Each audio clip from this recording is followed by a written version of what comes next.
친구 혹은 주님이 우리의 가장 좋은 친구입니다. 이런 말씀으로 오늘 말씀을 나누겠습니다.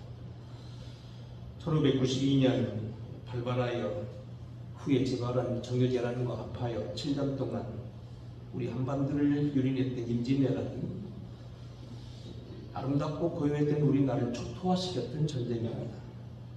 그 어느 때보다 이 나라의 자존심과 재산, 생명 모든 걸 빼앗아갔던 끔찍한 전쟁이었는데 7대 개척의 전함을 이끌고 어느 날 갑자기 아침에 도착한 그들이 불과 부산에서 20여일 만에 한양을 정복하는 그러한 말 그대로 속전속결의 정책을 밀어붙였습니다.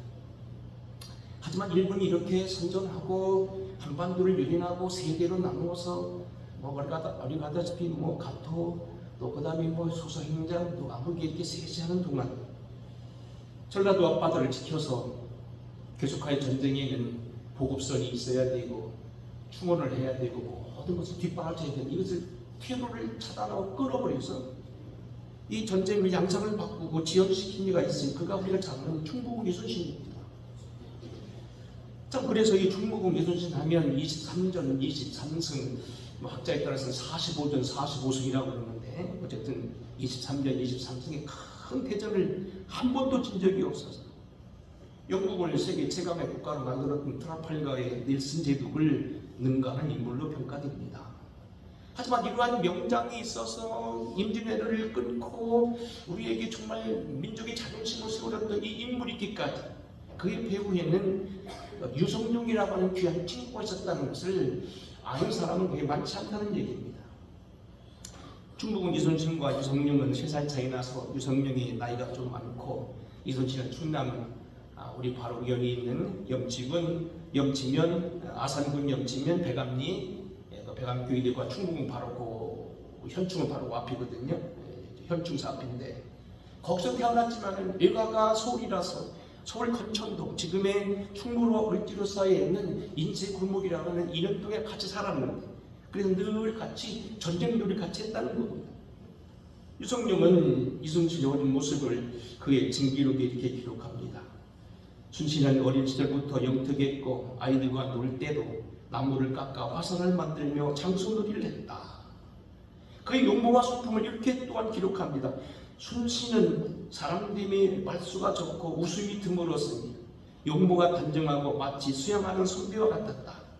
그러나 아들은 담력이 있어 용기가 있어 무인으로서 제목을 입고 나라를 위해 목숨을 바쳤다.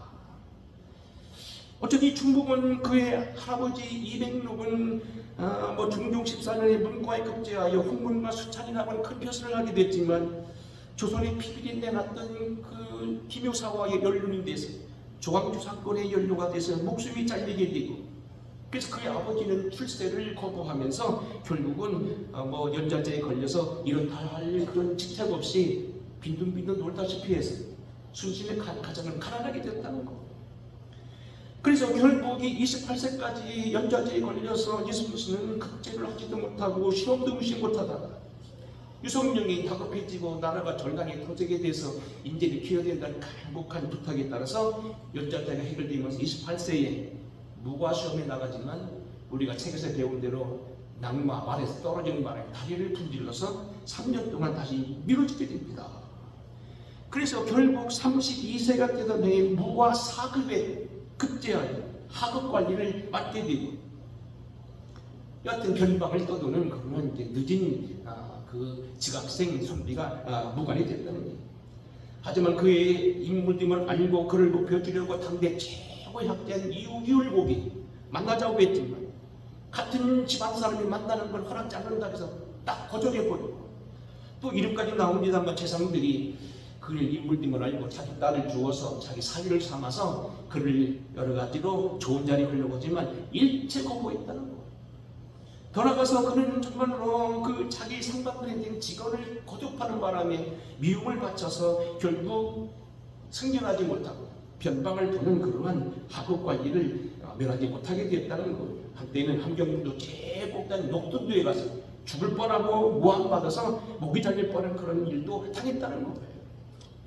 그러다가 그렇게 저러 살다가 48세의 장고노선 늦은 나이에 갑자기 자기 관직을 걸고 이순신을 추천하여서 종육품인 그를 정삼품인 7개 등급을 올려서 추천해서 임명한 이가 있으니 그가 바로 유성룡이었다는 거예요. 놀라운 것은 유성룡이 심한 반대를 무릅쓰고 이순신을 전라 좌수사에 7개 등급을 거슬러 올라가서 임명한 다음에 9개월 만에 임진왜란이 터지게 되는 거예요. 그래서 이 9개월 동안에 이순신은 그 당시 전투함인 파묵성을 다시 정비를 하고 세배를 만들고, 그리고 일본의 전술이 뭐냐면 대개는 배를 가까이 대서 사다리를 놓고 뛰어들고 와서 칼로 쓰는 그런 법이었는데, 그걸 알고서 가까이 다가지 않도록 한포 사격을 준비해서 천자총통이라고 하는 그 대포를 만들어서 멀리서 떨어져서 포를 쏘는 그런 작전으로 결국 일본을 무력화시켰다는 거예요. 더 나가서 거북선이나 이런 많은 것을 만들게 해서 결국 코치한 것도 전부 다 유성룡이었다는 거예요. 어쨌든 유성룡과 이 이순신과의 친구 관계를 보게 되면 심리적으로는 계속 임진왜란 전후 기간 동안에 계속해서 편지를 보내서 그를 격려했고, 전투에 나가서 전략적인 파트너로, 또한 그리고 그가 많은 배를 만들고 전투 준비를 하기, 전쟁 준비를 하기 위해서 보급로를 책임지고 외교를 책임지면서 많은 돈을 후원하게 한 것이 유성룡이었다. 그가 나라의 운명을 걸머쥐고 원군의 모함으로 죽게 되었을 때도 그를 살려낸 것도 유성룡이었고, 결국 많은 어려움 당할 때도 끝까지 그를 나중에 바로 징비록에 기록해서 이순신의 인물됨을 전에 후대자는 것도 바로 유성룡이었다는 거예요. 400년이 지난 지금도 두 영웅들 덕수이 씨와 덕수이 씨와 유씨가 지금도 만나서 행사를 하면서 조상들을 기리고 있다는 그런 것이 이제 AI의 답변이었어요. 자, 문제는 이러한 이순신과 유성룡의 관계는 어쩌면 우리가 알다시피 처칠 수상과 그의 가문의 도움으로 의학자가 되고 챔피니스를 발명해서 결국은 처치를 살렸다고 하는, 그래서 나라를 전 세계를 2차 대전의 마수에서 건졌다는 플레밍과의 우정. 성경으로 말하면 우리가 사울의 아들 요나단과 다윗의 우정, 그리고 사도 바울과 그리고 이를 초대교회 소개에서 일하게 만들었던 바나바의 관계와 같이 그런 우정이 있었다는 거예요. 오늘 여러분 명절역에서 지금 역사 강의를 시작했습니다만 한번 생각해보려고 친구라는 제목으로 설교합니다. 여러분 주부를 검사해보면 작년 1월달에 이 설교를 했고 똑같은 제목으로 같은 부문으로 설교를 했어요. 존 웨슬리는 물론 이렇게 말했습니다. 같은 설교를 반복하는 것을 그 말은 마귀에게 속으면 안 된다, 그런 얘기를 했어요. 그러나 목사들은 대개 저를 포함해서 같은 설교를 안 씁니다. 왜냐하면 자칫 잘못하면 자기도 게을러지지만 교우들 듣기에 실력 없는 목사로 반복하는 설교로 한다고 보아서 같은 설교를 하지 않습니다. 하지만 중요한 설교이기 때문에 오늘 저는 하려고 합니다. 같은 주제의 친구, 같은 본문을 가지고 오늘 다른 각도에서 말씀을 하겠습니다. 자, 오늘 알다시피 존 웨슬리는 감리교의 창시자로 알려져 있지만 그는 장강성이 인정하는 신앙의 대가고요, 한 교파의 창시자로 머물 인물이 아닙니다. 신학적으로 말하면 그가 1793년 세상을 떠날 때 지금 벌써 230년이 되었습니다만 미국의 하버드를 비롯한 예일대 이런 많은 대학들이 웨슬리의 부흥이 있었어요. 그의 신학이 200년이 지난 지금도 업투데이트하다는 겁니다. 현실에 맞다는 겁니다. 현실의 기후 문제를 비롯해서 이런 인종차별의 문제, 이런 많은 문제, 이런 많은 세상의 부조리에 대해서 어쩌면 그렇게 웨슬리가 잘 지적을 하고 준비를 했는가 놀랍다는 얘기입니다. 교리적으로는 사상과 철학의 신학에서 다 만나는 지점을 저희가 신학교 때 공부할 때 이렇게 말합니다. 웨슬리에게는 당시 철학과 합리주의 철학과 그리고 신비적인 철학, 경건주의, 성경주의, 전통주의가 다 만나는 백화점이다. 여러 강들이 모여서 한 줄기로 흘러가야 되는 것을 웨슬리가 통합했다는 겁니다.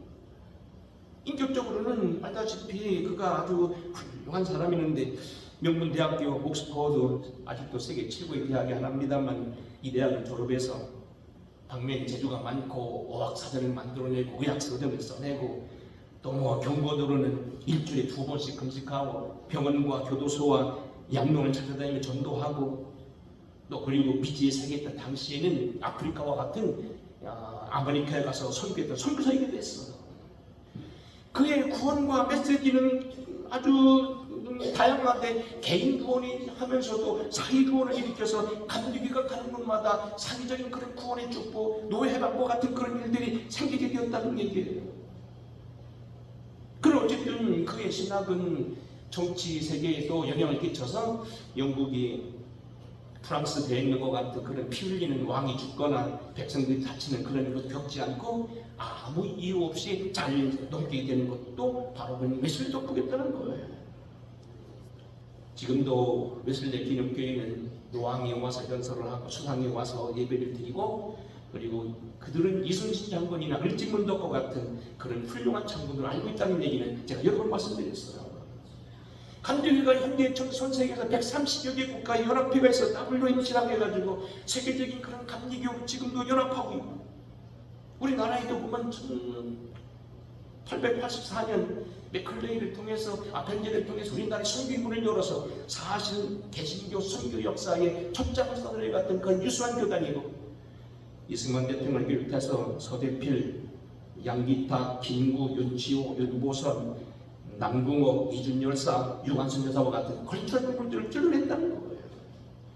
자, 문제는요, 이런 정도로 해보고 웨슬리를 통해서도 우리가 주님의 친구를 관계를 알 수 있는데, 주님이 웨슬리를 친구로 쓰셨다는 거.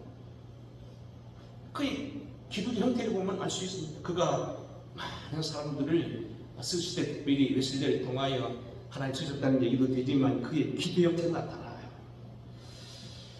90세가 되어서 1793년 세상을 떠날 때 그의 제자들이 그 앞에 임종 자리에 모여서 물어봤습니다. 선생님 생애에는 수많은 교회가 늘어나고 당시 10만이라고 하는 감리교인들이 생겨났고, 그 엄청난 그 고대 세계에서 10만이라는 건 사실 이런 사실이에요. 국교 밑에서 10만이라는 감리교들을 모았다는 건 대단한 일입니다.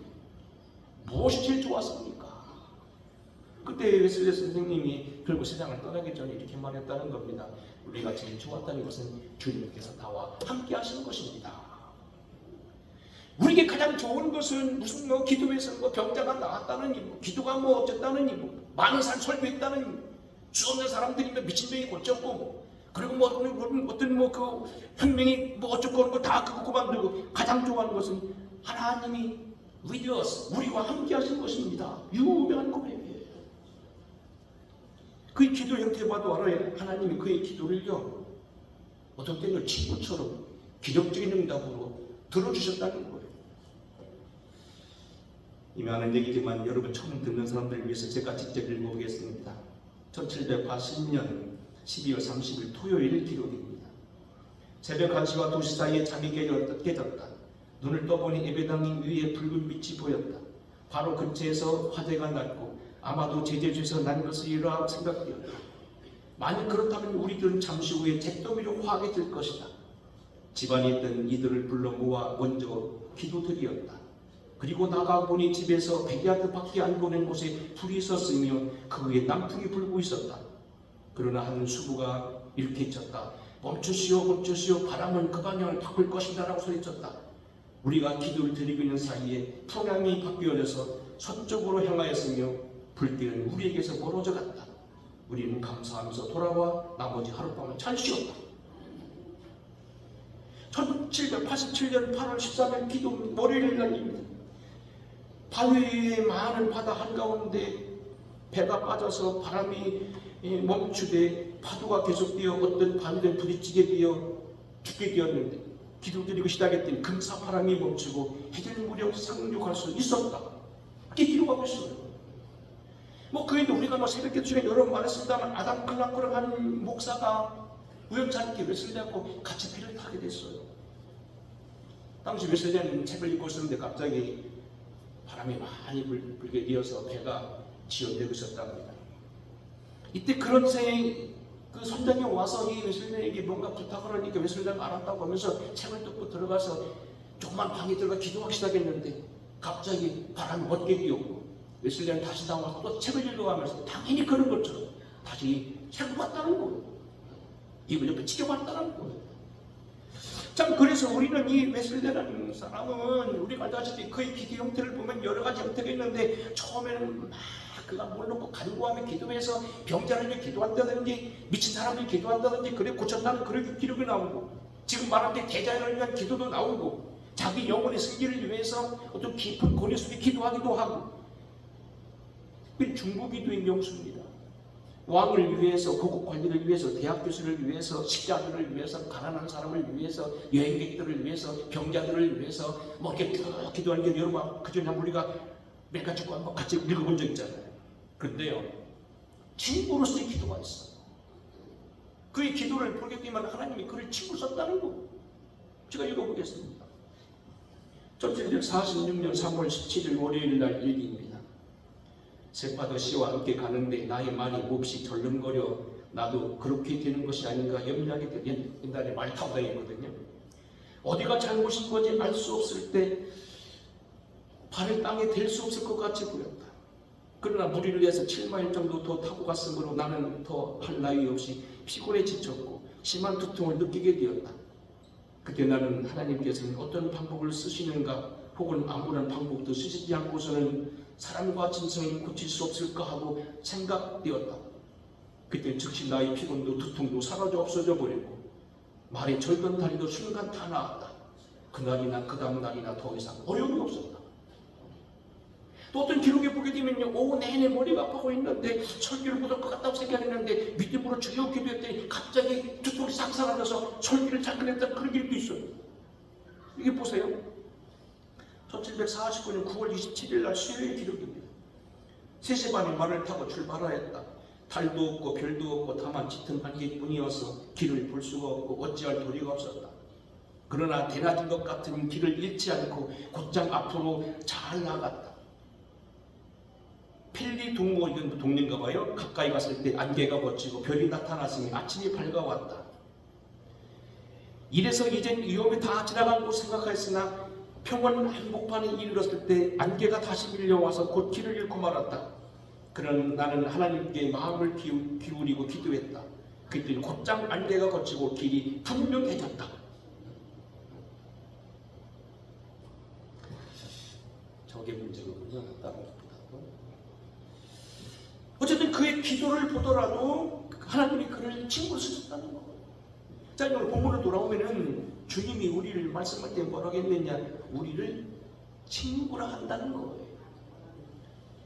본문 14절 한번 같이 읽어보겠습니다. 같이 자 시작. 너희는 내가 명하는 대로 행하면 곧 나의 친구라. 이제부터는 너희를 종이라 하지 아니하리니 종은 주인이 하는 것을 알지 못함이라. 너희를 친구라 하였느니 내가 아버지께 들은 것을 다 너에게 알렸습니다. 너희는 나의 친구라. 내 하는 대로 행함을 하면 조건을 놓고 그리고 나의 친구가 되었기 때문에 더 이상 종으로 행하면 안 된다는 겁니다. 옛날에는 종이라 했지만 이제는 더 이상 종이 아니고 이제는 친구다. 아까 웨슬레를 들어주시고 이성령이 뭐 이순실 돌보고 이순실은 마음껏 나라를 위해서 충성하는 것처럼 그렇게 하나님이 우리를 받아주시고 용서해 주시고 품어주시고 후원해 준다는 겁니다. 우리가 이 설교 다시 한번 보면서 몇 가지 주님이 가장 좋은 친구라는 거 말씀하는 건데 오늘 본문 몇 가지 찾아보겠습니다. 짧게 설명합니다. 첫째 문제, 주님은 우리의 친구가 되어주되 목숨까지 버린 친구였다는 거예요. 23절이잖아요. 사람이 친구를 위하여 자기 목숨을 버리면 이보다 더 큰 사랑이 없나니. 그리고 보세요. 친구 중에 가장 큰 좋은 친구는 뭐예요? 목숨을 버는 사람까지 나를 구해주는 사람이 친구라는 거예요. 뭐 누구 말대 술 친구처럼 뭐 같이 좋았을 때 같이 놀고 뭐 먹고 마시다가 조금 어려워지면 딱 떠나는 건 친구가 아니고 그 나를 이용해 먹는 거고 내게 어떤 위로를 받는 것이고요. 사실 친구는 뭐냐면 목숨을 버리는 건데 주님이 바로 그랬다는 거예요. 그 사람이 얼마나 크고 그 친구가 얼마나 끈끈한 사람인지 친구인지 주님은 목숨을 바치면서까지 우리에게 좋은 친구로 증거된다는 거예요. 사실 친구는 말씀 그대로 사랑이 큰 데 있지요. 우리가 어머니 사랑이 왜 크다고 합니까? 어머니가 왜 우리에게 중합니까? 우리 위해서 당신이 목숨까지 내어주시는 분이기 때문에 그런 거예요. 우리는 오늘도 우리도 주님의 사랑이 큰 것인데 우리를 친구가 되어주실 때 어디까지 삶해 주시냐, 그저 그냥 몇 마디 가르쳐주고 학교 선생처럼 그냥, 아니 죄송합니다, 선생님도 그거 비면 안 되는데, 어쨌든 우리를 뭐 그 개인적인 무슨 뭐 스승이 되는 것 정도가 아니라는 겁니다. 아비가 되어준다는 겁니다. 이렇게 표현할 수 있겠습니다. 여러분도 한번 보시기 바랍니다. 우연찮게 작년 크리스마스를 기억하는데 KBS 방송에서 유명한 한국 선교사들에 대한 어떤 특집을 마련해서 3시간 4시간 했어요. 근데 깜빡 잊어버리고 못 봤는데 유튜브에 올라있더라고요. 작년에 선교사들 호로스 언더우도 아펜젤로 같이 왔던 언더우 유명한 분이죠. 그래서 연세대학교를 세웠고 왕을 많이 도왔더라고요. 그 특집을 보니까 저도 몰랐는데. 그 다음에 사무엘 모펫 선교사라고 하는 거 있죠. 김익도 목사, 길선준 목사, 양정백, 이기풍, 최건동 목사를 길러냈던 평양의 신학교 세웠던 유명한 목사. 이기풍 목사가 돌을 덜어가지고 턱뼈가 부러졌다는 분이잖아요. 또 하나는 뭐냐면 계명대학교 세운 뭐 부르스 선교사, 그 선교사님. 저도 재작년에 대구로 휴가를 일부러 가서 대구는 안 가고 일부러 거 가서 뭐 한번 대구를 다 둘러봤거든요. 그랬더니 거기 언덕 위에 계명대학이 있고 그 밑에 바로 대구 제일교회는 큰 교회가 있더라고. 독립운동하던 그런 교회 있잖아요. 유명한 교회인데 그 계명대학교를 세워서 대구 일대를 복음화시킨 분이 바로 이게 그 선교사인데 이 세 분의 특집이 나왔더라고요. 근데 여하튼 이들 말고 또 한국에 온 선교사 제가 알기로 한 800명 정도가 되는데 그들 가운데 상당히 우리나라가 죽었어요. 우리가 잘 아는 제임스 홀이라고 하는 사람, 노제타 홀, 바로 이화에 세우신 분이죠. 스크래튼 여사, 또 그 다음에 셔드 홀, 큰바실 만드신 분, 그 아버지인데, 우리가 청일전쟁에 왔다가요, 병자들을 가두었다가 과로에서 죽었다고. 불과 석 달만 죽었어. 저들의 올해 보면 누이 동생들도요, 낳자마자 며칠 만에 풍토병으로 죽었어. 결국 노제타 홀 같은 경우는 몸들이 남편 죽었지요, 딸들 둘 죽었지요. 그 다음에 나중에 일제시대에 쫓겨났지요. 당신 몸 아프지요. 고생 많이 했다고요. 근데 놀란 건 뭐냐면 선교사들이 이렇게 했는데 그 특집을 보니까 사람들이 에이 하나님이 살아있다고 하더니 뭐 제 선교사들도 죽네, 애들도 죽네, 별거 아닌가 본 게 아니고 우리 위해서는 누구 하나 도와줄 사람도 없고 양반들은 우리 뭐 사람들을 막 피를 짜고 멍청 말아 때리고 돈 뺏어가고 뭐 줄이 틀고 땅 뺏어가고 그러던데 우리 위해서 생명 바치고 전염병이 들어오는데 불구하고 그들이 마스크를 당초인지 모르는데 마침 죽어가면서 우리 건지는 사람은 선교사밖에 없다. 그들 나의 친구라고 믿고 나중에 그들에게 마음을 열고 이화학교에 들어가고 배제학교에 들어가고 학교를 다니면서 결국 전도를 받았다는 거예요. 집을 떠나면 못 살기라고 그들은 태평양을 건너오기 위해서 배를 3개월씩 탔습니다. 지금 뭐처럼 한국맘처럼 소위 말하는 무슨 저기 큰 배 그런 배가 아니잖아요. 요한네슬레의 그 얘기 들어보면 대서양 건널 때는 막 배로 물이 돌아가지고 다 죽었고 옷도 젖고 시트도 젖고 다 젖어서 말리고 며칠 동안 막 죽고 떨었다고 얘기잖아요. 그런 것을 3개월 동안 배를 타고 오는데 그걸 건너다니면서 전도한 사람들이란 말이에요. 자기를 위하여 목숨을 버리는 자보다 큰 사랑이 없다고 주님이 바로 그랬다는 거예요. 특별히 주님께 친구가 되신 것은 우리에게 뭘 조건한 건 아니에요. 당신들이 무슨 이익을 위해서 우리에게 무슨 친구가 삼기 위해서 똑똑한 사람, 돈 많은 사람, 문벌 좋은 사람, 재상들을 만나는 게 아니고 위력자를 만나는 게 아니었다는 거예요.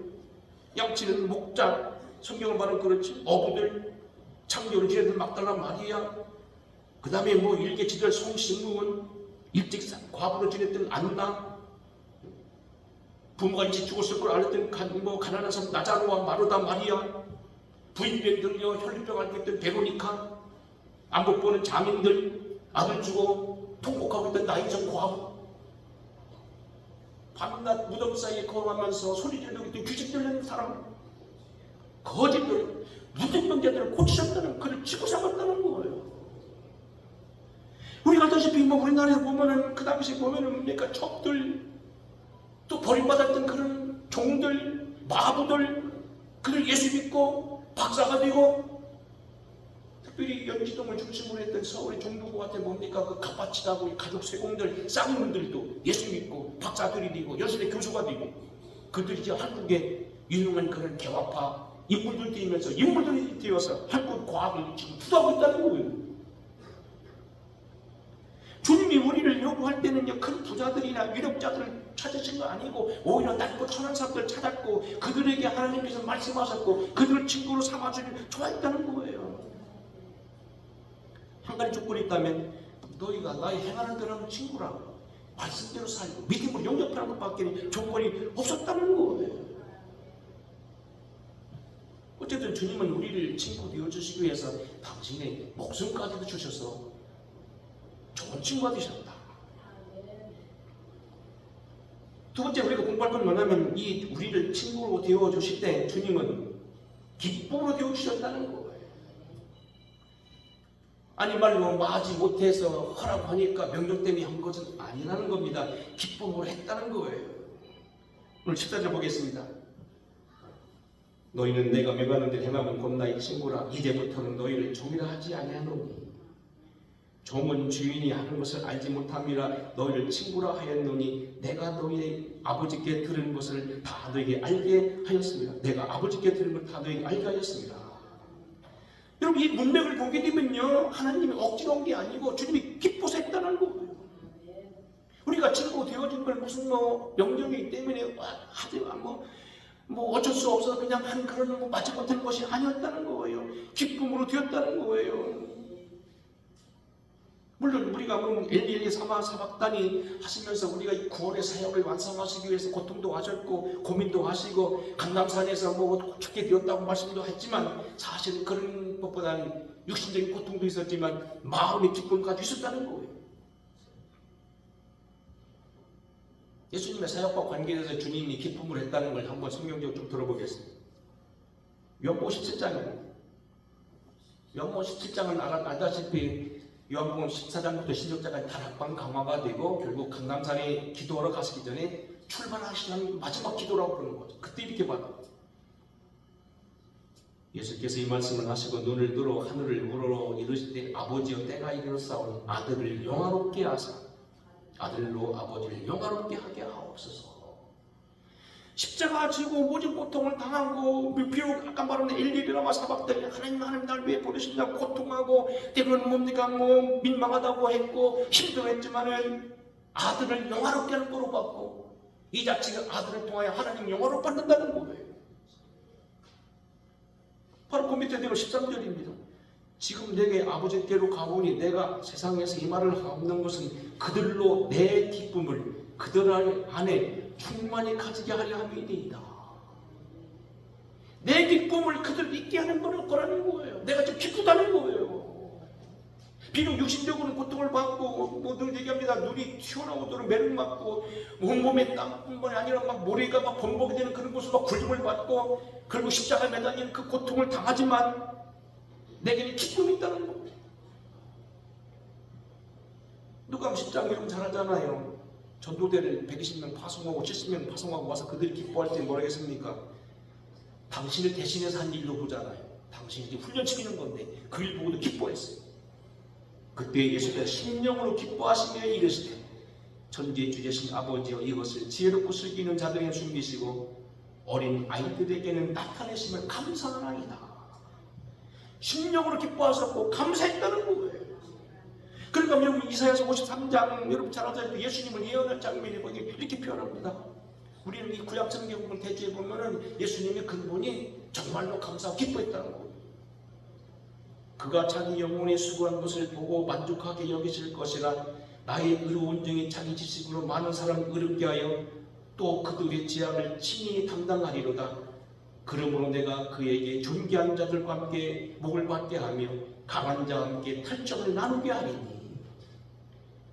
주님이 이 땅에 와서 고난받는 걸 그것을 통해서 만족하게 한다는 거예요. 오히려 고난당하고 매를 맞고 풍채도 없이 그냥 어려움 당하지만 스스로 만족하고 하나님은 그에게 옵니까? 하나님의 목을 다 주어서 탈춤을 나는 것처럼 하늘을 받게 한다는 거예요.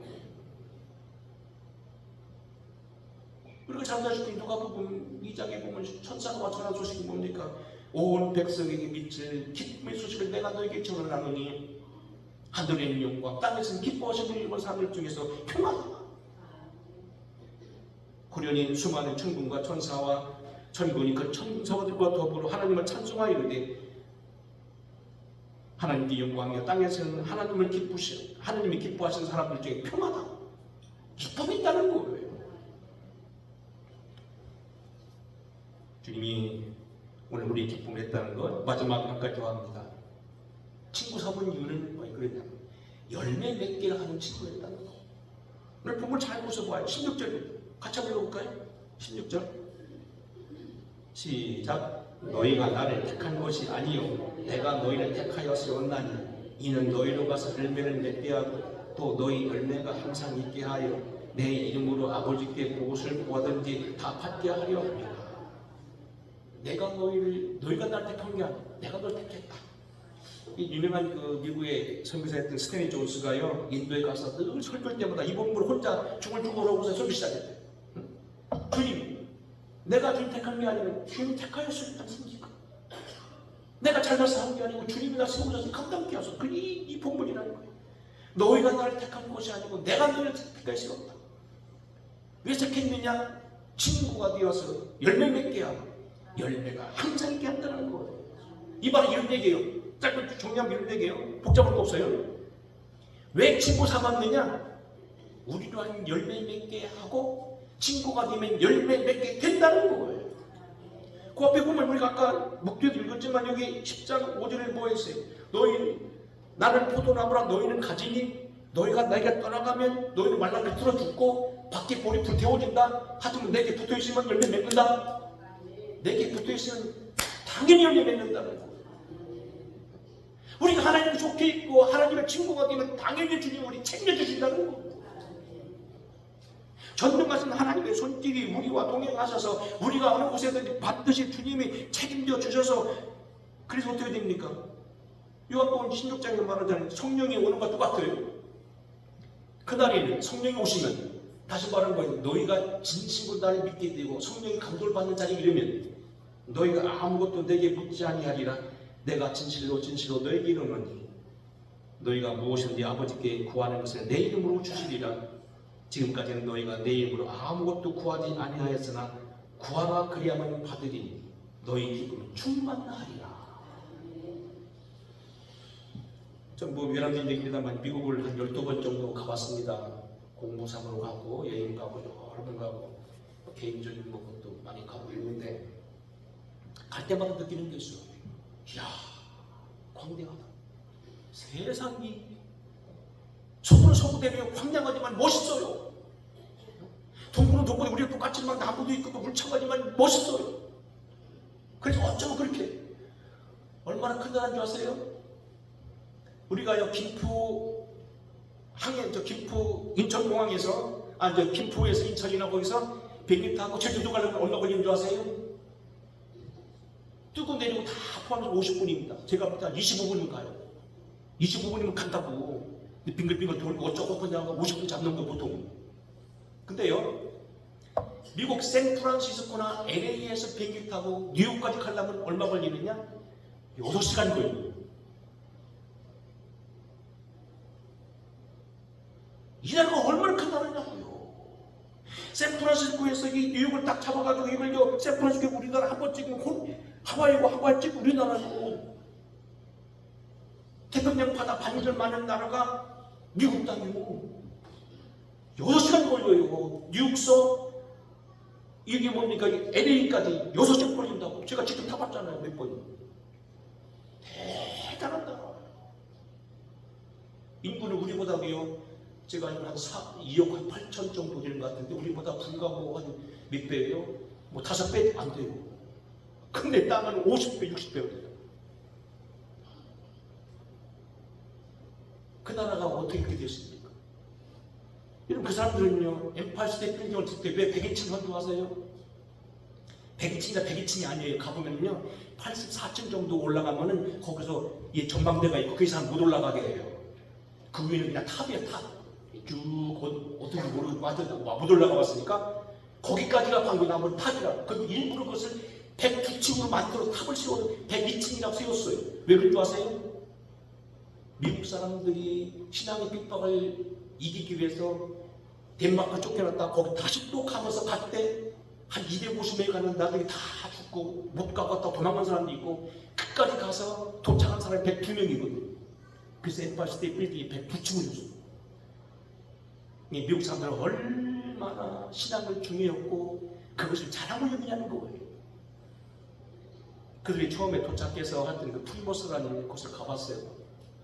거기 가니까 옛날 그 사람 살던 그 공동묘지가 있고 예배당이 있고 거기 앞에 그 기념관이 있어서 들어가봤는데 마침 그 기념관에서 우리 머리 큰 할아버지 만났는데 어디서 왔냐고 해서 코리아에서 왔다고 하니까 반갑다고 이교때 내가 청정용사라고 그러니까 그분은 한참 얘기하고 있고 있어. 그 사람들이요 거기 도착했어요. 102명이 도착했는데요 9월 27일인가 도착했어요. 삼척동자가 아다지 거기는 신유지와 위도가 같아요. 이제 10월이 되면 찬바람이 불어오고 눈이 내린다는 다 아는 사람들인데 그 사람들이 거기서 어떻게 줄 아세요? 자기 집을 짓기 전에 교회를 짓고 학교를 줬어요. 신앙생활 시작했어요. 그게 겨울에 반수가 죽었어요. 그게 그들 할렐루야예요.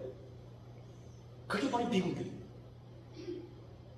하나님이 그 축복하시는 거예요. 여러분 미국 가보신 분 알지만 딸들 김경범 권사님 이거 다 딸들 미국 있잖아요. 얼마나 풍요로운 동네예요. 거기는 이제 물이 없어 놔두는 게 아니고 그냥 묵혀놔요. 땅을 묵혀놔요. 거기는 물만 되면 다 이런 땅 다 커요. 야자수도 다 하실 때 묵혀놔요. 그냥 가져가도 허물판이고 가끔 집안차가 있어요. 그 뭔지 아세요? 거기 무슨 뭐죠? 기후재고는 그런 특구수 몇십 장가 하나씩 집 있는 집이 있어요. 다 피운다. 그 농사 가능한 땅이 전부 다 모래 땅이 아니고 흙인데 다만 비가 죽을 뿐이요. 물 뽑아서 그런 거 다 농사 짓는 땅이에요. 끝도 없는 땅이고. 저 상어밖에 다녔다고 했죠. 지 상어밖에 때는 뭐 봤냐면 수학도 경제수학, 지리도 경제지리, 뭐 무슨 뭐 은행북이 무슨 북이 상업북이 뭐 북이 뭐 해가지고 맨날 주판. 그 중에 경제지리라는 게 지리학도 경제지리라고 했잖아요. 제가 더 기억으로는 그래요. 좀 그때 통계 바뀌었어요. 세계 목화치 1등 국가 매장력은 누구 아세요? 미국이에요. 석유 최고 매장력은 누구 아세요? 미국이에요. 황발 1위가 미국. 전당 최고 생산지가 미국. 전부 미국이에요. 안 쓰는 거예요. 그냥 놔두고. 목책이 없고요. 그런 나라를 왜 축복을 받는데? 하나님의 믿음이 축복하신다는 거예요. 좀 얘기를 빗나갔습니다만 성경 좀 제가 원본이 있는데 나왔죠. 모세를 친구라고 하죠. 사람이 자기 친구와 같이 이야기한 같이 여호와께서는 모세와 대면하여 말씀하시며 모세는 지금도 돌아왔으나 눈의 아들 여호수아 수종자 여호수아는 해막을 떠나지 아니하니라. 내 종 모세와는 그렇지 아니하니 그는 내 온집이 충성됨이라. 그와는 내가 대면하여 명백히 말하고 은밀히 말로 하지 아니하고 그는 또 하나님의 형상을 복원을 모세를 하나님 친구 삼으셨어요. 그때 하나님이 모세를 통한 일이 얼마나 많습니까? 다 안 읽었어요. 장자를 멸하는 일을 건드리지 못하게 하고 믿음으로 하고 그가 모든 겁니까 율법을 정하고 백성들을 구원했다. 믿음의 조상 아브라함 창세기 19장 내가 너로 큰 민족을 이루고 내게 복을 줘 내 아들을 창대케 하리냐 그것도 중요하지만 19장에 보면 이렇게 되어 있죠. 18장 아브라함은 강대한 나라가 되고 천한 만민은 그로 말미암아 복을 받게 될 것이 아니냐. 내가 그로 그 자식과 권속을 명하여 여호와의 도를 지켜 그의 공도를 행하려 그를 택하였나니. 아브라함을 친구 택하니까요. 하나님 아브라함 손들을 복 주셨다는 거예요. 여러분도 하나님 친구가 되면 하나님 책임져 주세요. 아직 새벽에 공부했습니다만 다윗을 하나님이 친구로 삼으셔 친구 삼았다는 기록 없지만 친구처럼 했죠. 근데 보세요. 잘못해도 잘했다. 세상에. 사울은요 잘못했다고 나를 뺏어버렸어. 다윗은요 용서해줬어. 그리고 예수 그리스도의 조상을 삼으셨어요. 어떻게 보면 이상해요. 그런데 내가 언젠가 그랬잖아요. 여러분들이 다윗 설교를 때 16시간 15시간 하면서 그 제목 중 하나 뭐예요? 다윗의 이열령 피열. 코에 걸면 코걸이, 귀에 걸면 귀걸이. 다윗을 좋게 보니까요. 코골이 귀걸이 막 혼동시키는 거예요. 봐주는 거예요. 하나님이 친구 되는 게 그렇게 중요하다는 거예요. 오늘 생략하겠습니다. 제 경우를 보면은 저는 말다시피 말이 조란 사람이고 참 이것 때문에 큰 암병 안 걸린 것만 다행할 정도로 사실 참 제가 많이 고민했던 사람 중에 하나인데 안 믿는 가정에서 예수 믿게 하고 목사가 되게 했고 오늘 가져왔습니다만 참 생각하면 모든 걸 책임져 주셨어요. 그래서 참 고맙다. 친구가 되어주는 그런 것이 얼마나 귀한가 하는 걸 꼭 기억하셔서 제가 왜 같은 본문을 가지고 설교를 같이 잘 안 하려고 하지만 불과 1년 만에 다시 설교를 하는가 꼭 기억하셔서 여러분들도 친구가 되어주시되 여러분이 원해서가 아니라 그분이 여러분이 친구 되어주길 원하는 거예요. 여러분이 받아들이면 되는 거예요. 여러분 택한 게 아니라 그분이 여러분 택했어요. 친구 관계를 꼭 기억하셔서 주님 내 친구가 되어주신 주님 내 앞날도 내 모든 것도 책임져 주시옵소서. 이 아침에 기도가 되기를 주의 이름으로 축원합니다. 고마우신 아버지, 너희가 너의 명령대로 행하면 친구라고 말했고 이제부터 너희를 더 이상 종이라 하지 않고 친구라 한다고 말씀하셨습니다. 우리가 친구가 되어주시기를 원하는 주님을 기꺼이 받아들이게 하여 주시되 오늘도 우리가 주님을 노래하고 찬양하며 감사하는 우리에게 하옵소서. 예수님의 이름으로 기도하고 나이다. 아멘. 386장입니다.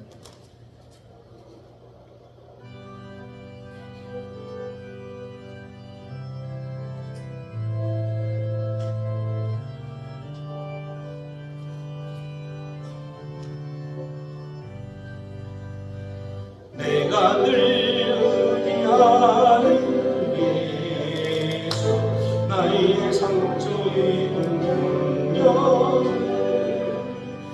불쌍하게 여기사 위로하여 주시니 믿으신 나의 좋은 주 내가 의지하는 예수 나의 사모하는 친구 나의 기도 들으사 응답하여 주시니 기쁘신 나의 좋은 친구 주의 손을 위하고 살 나를 해할 자가 없도다. 주님 나의 마음을 크게 외로우시니 믿으신 나의 좋은 친구 내가 의지하는 예수 나의 사모하는 친구 나의 기도 들으사 응답하여 주시니 기쁘신 나의 좋은